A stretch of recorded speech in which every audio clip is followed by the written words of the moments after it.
दोस्तों नमस्कार। आज यानी कि 29 अक्टूबर को पेंशन डे है भाई साहब। We are celebrating pension day. जी हाँ, मैं आपको केवल स्मरण दिला रहा हूँ, आपको भी पता है।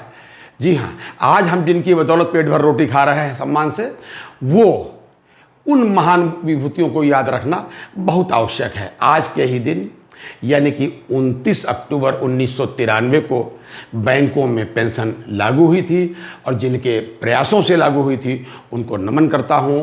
और वो है महान विभूति स्वर्गीय श्री तारकेश्वर चक्रवर्ती जी। उनको प्रणाम करता हूं, बार बार नमन करता हूं, बार बार नमन करता हूं।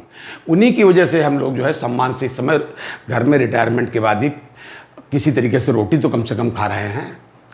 लेकिन एक चीज़ मुझे थोड़ा सा दूसरी लग रही है, वो भाई साहब ये लग रही है कि जो उनके बाद की पौधाई है, AIBEA में ही मैं कह रहा हूँ, जो बाद की पौधाई है, जिस पेड़ को उन्होंने लगाया था उसकी स्थिति क्या है, वो अगर आपकी अनुमति हो भाई साहब तो मैं 2 पंक्तियों में सुनाना चाहूँगा।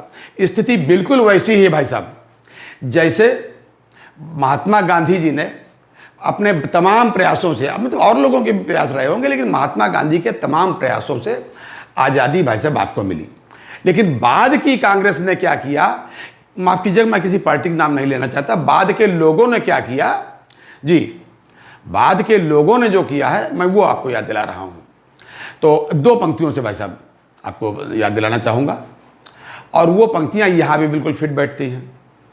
जी, अनुमति हो आपकी तो मैं कहूँ, क्योंकि आज मैं नमन करता हूं बार बार तारकेश्वर चक्रवर्ती जी को, स्वर्गीय श्री तारकेश्वर चक्रवर्ती जी कामरेड को, लाल सलाम दादा चक्रवर्ती जी को, जिनकी बदौलत हम लोग पूरी पेंशन पा रहे हैं, पेट भर रोटी खा रहे हैं। पूरी का मतलब है जो भी बन पाई, नहीं अपडेशन हो रहा है या क्या कहें उस पर तो बाद में बात करेंगे। तो 2 पंक्तियां उन पर शुरू करूंगा महात्मा गांधी से, समझ जाएंगे आप पूरी तरीके से। देखिए, बापू बड़े भले मानस थे, बापू बड़े भले मानस थे, आजादी की फसल उगाई और मर गए। बापू बड़े भले मानस थे, आजादी की फसल उगाई और मर गए। फिर उन्हीं के द्वारा पाले हुए जानवर खेतों में घुसे और सारी फसल चर गए। आप हमारी बात भाई साहब समझ गए कि बाद की AIBEA में क्या हो रहा है। तारकेश्वर चक्रवर्ती जी भी वहाँ से देख करके प्रसन्न तो नहीं होंगे। खैर, ईश्वर से प्रार्थना है कि जहाँ कहीं भी हों तारकेश्वर चक्रवर्ती जी, वहाँ से हमको लोगों को आशीर्वाद दें और हमारे लोगों का पेंशन अपडेशन हो पाए किसी तरीके से। MC सिंगला साहब का केस जल्दी से कोर्ट में लगे, सुना जाए, हम लोगों के पक्ष में निर्णय आए।